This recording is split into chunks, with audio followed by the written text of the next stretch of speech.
तो कहानी की शुरुआत होती है 4 जुलाई 1996 से, जहाँ पर हमें जूली और उसके दोस्त हेलन और बैरी को दिखाया जाता है। ये सब के सब बीच से वापस लौट रहे होते हैं। अभी इनकी लापरवाही की वजह से किसी आदमी से इनकी गाड़ी टकरा जाती है।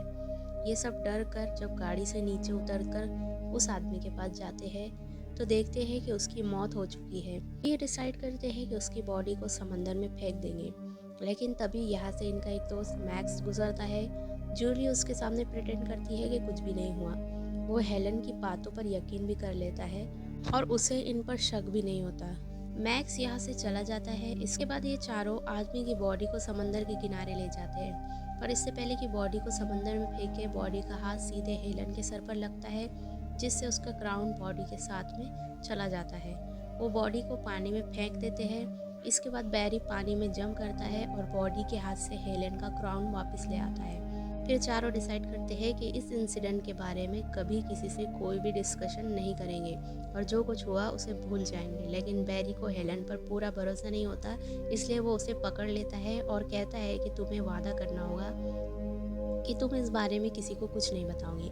हेलन कहती है ठीक है, मैं इस बारे में कभी किसी को कुछ नहीं कहूँगी। अब एक साल बीत जाता है और साल आता है 1997 का, जहाँ हमें जूली दिखाई जाती है जो कॉलेज से समर वेकेशन पर अपने घर वापस लौट रही होती है। दरअसल अब ये चारों दोस्त अपनी अपनी ज़िंदगी में अलग अलग रास्ते पकड़ चुके होते हैं। जब जूली अपने घर आती है तो उसे एक लेटर मिलता है जिसमें लिखा होता है, I know what you did last summer. Julie letter देखकर घबरा जाती है क्योंकि जो एक्सीडेंट हुआ था वो लास्ट समर में ही हुआ था। इसलिए वो हेलन के पास जाती है और फिर दोनों बैरी के पास जाते हैं। किसी को नहीं पता होता कि ये लेटर किसने भेजा है। सबसे पहले शक मैक्स पर जाता है क्योंकि वो उस रात उस जगह से गुजरा था जहाँ एक्सीडेंट हुआ था। इसलिए ये लोग मैक्स के पास जाते हैं। बैरी उसे धमकी देता है कि अगर तुमने उस रात के बारे में किसी को कुछ बताया तो मैं तुम्हें मार दूंगा। इसके बाद ये सब वहाँ से चले जाते हैं। उसी रात एक साया जो रेनकोट पहने होता है मैक्स को उसके जिम में मार देता है। जब मैक्स अपने लॉकर के पास जाता है तो देखता है कि लॉकर के अंदर उसकी ही कार की एक फ़ोटो होती है जिसमें लिखा होता है आई नो। जब वो बाहर आता है तो देखता है कि कोई उसकी कार को रिवर्स करके ले जा रहा होता है। वो अपनी कार का पीछा करता है, लेकिन तभी कार वापस उसी की तरफ आने लगती है और कार उसे हिट करके वहाँ से निकल जाती है। इसके बाद बैरी को हॉस्पिटल ले जाया जाता है। वहाँ बैरी के तीनों दोस्त उससे पूछते हैं कि तुम्हें किसने हिट किया था। बैरी कहता है कि मैं उसका चेहरा नहीं देख पाया। अब ये लोग इन्वेस्टिगेशन शुरू करते हैं। जूली एक न्यूज़पेपर में एक आर्टिकल देखती है जिससे उसे पता चलता है कि जिस आदमी का एक्सीडेंट हुआ था उसका नाम डेविड था। अब जूली और हेलन डेविड के घर जाते हैं जहाँ वो डेविड की बहन से मिलते हैं जिसका नाम निशी होता है। निशी बताती है कि उसके भाई की मौत के बाद उसका पूरा परिवार टूट गया था। वो ये भी बताती है कि उस रात डेविड का एक दोस्त जिसका नाम ब्लू था उनके घर आया था और उन्हें धमकी देकर गया था।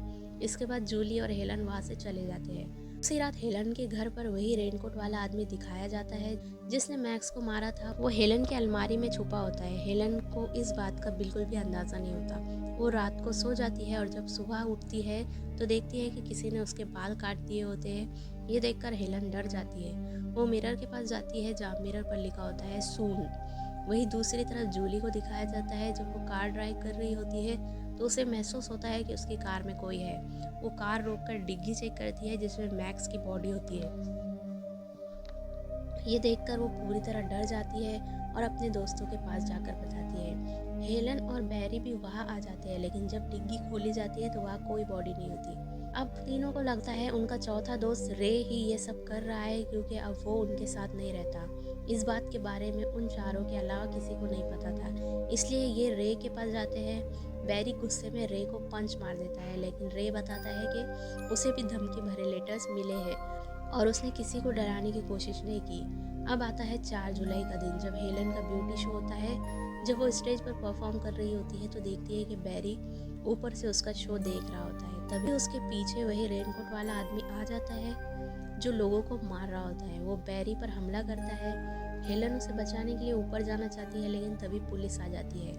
पुलिस जब हेलन के साथ ऊपर जाती है तो वहाँ कोई नहीं होता। हेलन बहुत ज़्यादा डर चुकी होती है, इसलिए एक पुलिस वाला उसे घर छोड़ने के लिए अपनी गाड़ी में ले जाता है। रास्ते में वो देखते हैं कि एक गाड़ी खराब खड़ी होती है और उसे एक रेनकोट वाला आदमी ठीक कर रहा होता है। पुलिस वाला उसकी मदद के लिए जाता है, लेकिन हेलन उसे रोकना चाहती है, पर देर हो चुकी होती है। वो रेनकोट वाला आदमी पुलिस वाले को मार देता है और फिर हेलन की तरफ बढ़ता है। हेलन गाड़ी का शीशा तोड़कर वहाँ से स्टोर में भाग जाती है जहाँ वो काम करती है। स्टोर में उसकी कोवर्कर भी होती है, लेकिन रेनकोट वाला आदमी पहले कोवर्कर को मार देता है और फिर हेलन का पीछा करता है। अपनी जान बचाने के लिए हेलन ऊपर से खिड़की खोलकर नीचे कूद जाती है। जब वो भाग रही होती है तभी रेनकोट वाला आदमी उसके सामने आ जाता है और उसे मार देता है। उस वक्त पूरे शहर में परेड चल रही होती है, इसलिए कोई उसकी चीख सुन नहीं पाता। वही जूली एक बार फिर डेविड के घर जाती है और उसकी बहन से मिलती है। डेविड की बहन बताती है कि डेविड की गर्लफ्रेंड की मौत हो गई थी, जिसे वो बर्दाश्त नहीं कर पाया और उसने खुदकुशी कर ली थी। वो जूली को एक नोट दिखाती है जो डेविड ने मरने से पहले लिखा था, जिसमें लिखा होता है I will never forget last summer. ये हैंडराइटिंग और पेपर बिल्कुल वैसे ही होता है जैसा जूली को मिला था। ये देखकर जूली समझ जाती है कि ये धमकी डेविड को दी गई थी।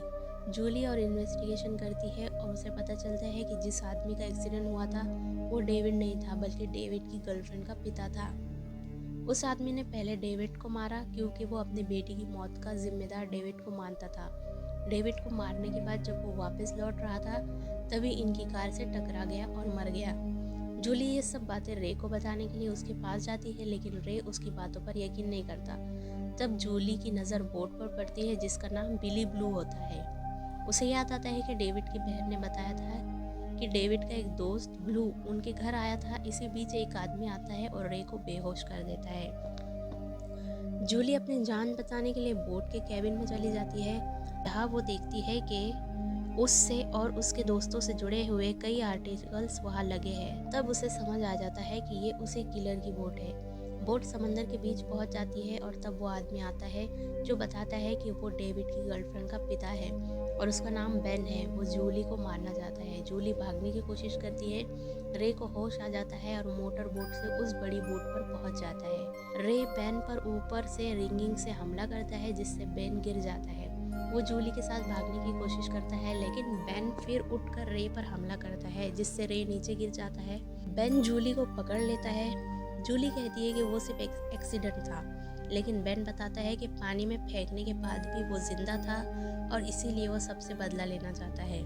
इसी दौरान रे उठकर बेन के हाथ को रस्सी में फंसा देता है और उसे ऊपर लटका देता है, फिर उसे समंदर में फेंक देता है, जिससे उसकी मौत हो जाती है। जूली और रे एक दूसरे को गले लगाते हैं। पहले वो दोनों बहुत क्लोज थे, लेकिन उस एक्सीडेंट के बाद अलग हो गए थे। अब वो अपने प्यार का इजहार करते हैं। पुलिस वहाँ आ जाती है, लेकिन बेन की बॉडी नहीं मिलती। फिर एक साल बीत जाता है और साल होता है 1998। जूली बॉस्टन में अपने कॉलेज में होती है। जब वो शावर लेने जाती है तो देखती है ये ग्लास डोर पर लिखा होता है आई स्टिल नो। ये पढ़कर वो डर जाती है। इसी डोर से एक काला साया निकलता है, जिसे देखकर जूली चीख पड़ती है और इसी के साथ ये कहानी यहीं पर ख़त्म हो जाती है।